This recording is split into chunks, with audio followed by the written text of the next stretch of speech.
ಇಂದು ಕೇಂದ್ರ ಸರ್ಕಾರದ ಮುಂಗಡ ಪತ್ರ ಮಂಡನೆ 2026 ಹಾಗೆ 27ನೇ ಸಾಲಿನ ಬಜೆಟ್ ಮಂಡನೆಗೆ ಇದೀಗ ಕ್ಷಣಗಣನೆ ಪ್ರಾರಂಭ ಆಗಿದೆ. ದಾಖಲೆಯ 9ನೇ ಬಾರಿ ಬಜೆಟ್ ಅನ್ನು ಮಂಡಿಸಲಿದ್ದಾರೆ ನಿರ್ಮಲಾ ಸೀತಾರಾಮನ್. ಬೆಳಗ್ಗೆ 11 ಗಂಟೆಗೆ ನಿರ್ಮಲಾ ಸೀತಾರಾಮನ್ ಬಜೆಟ್ ಭಾಷಣದತ್ತ ಎಲ್ಲರ ಚಿತ್ತ ನೆಟ್ಟಿದೆ.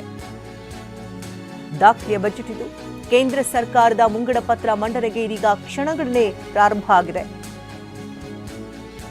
ದಾಖಲೆಯ ಬಜೆಟ್ ಮಂಡಿಸುವುದಕ್ಕೆ ನಿರ್ಮಲಾ ಸೀತಾರಾಮನ್ ಎಲ್ಲಾ ತಯಾರಿಗಳನ್ನು ಮಾಡಿಕೊಂಡಿದ್ದಾರೆ. ಬಂಗಾರದ ಬೆಲೆ ಇಳಿಸ್ತಾರಾ ಅಥವಾ ಮಧ್ಯಮ ವರ್ಗಕ್ಕೆ ಏನಾದರೂ ಗಿಫ್ಟ್ ಕೊಡ್ತಾರಾ ಅನ್ನುವಂತಹ ಕುತೂಹಲ ಕೂಡ ಮನೆ ಮಾಡಿರುವಂಥದ್ದು. ಬೆಳಗ್ಗೆ 11 ಗಂಟೆಗೆ ಸರಿಯಾಗಿ ನಿರ್ಮಲಾ ಸೀತಾರಾಮನ್ ಬಜೆಟ್ನ ಮಂಡನೆ ಮಾಡಲಿದ್ದಾರೆ. ಎಲ್ಲರ ಚಿತ್ತ ಇದೀಗ ಕೇಂದ್ರದತ್ತ ನೆಟ್ಟಿರುವಂಥದ್ದು. 2026 ಹಾಗೂ 27ನೇ ಸಾಲಿನ ಬಜೆಟ್ ಮಂಡನೆಗೆ ಕ್ಷಣಗಣನೆ ಪ್ರಾರಂಭ ಆಗಿದೆ.